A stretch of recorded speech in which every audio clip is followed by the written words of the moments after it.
জাতীয় চক্ষু বিজ্ঞান ইনস্টিটিউটে জুলাই আন্দোলনে আহত ও রোগীর স্বজনদের সঙ্গে হাসপাতালের কর্মকর্তা কর্মচারী, নার্স ও চিকিৎসকদের হাতাহাতি হয়েছে। এতে হাসপাতালে হট্টগোল সৃষ্টি হয় এবং ধাওয়া পাল্টা ধাওয়ায় হাসপাতালের স্টাফ সহ আহত হন বেশ কয়েকজন।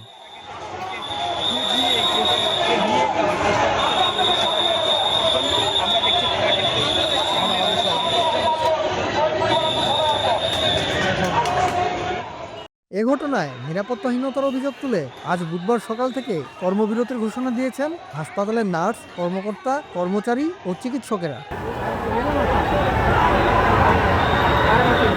ঢুকছে আবার ঢুকছে প্রতিটা ধরবে room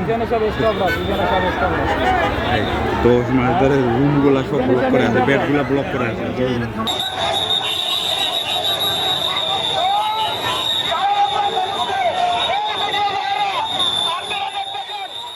news desk, Bangla flow.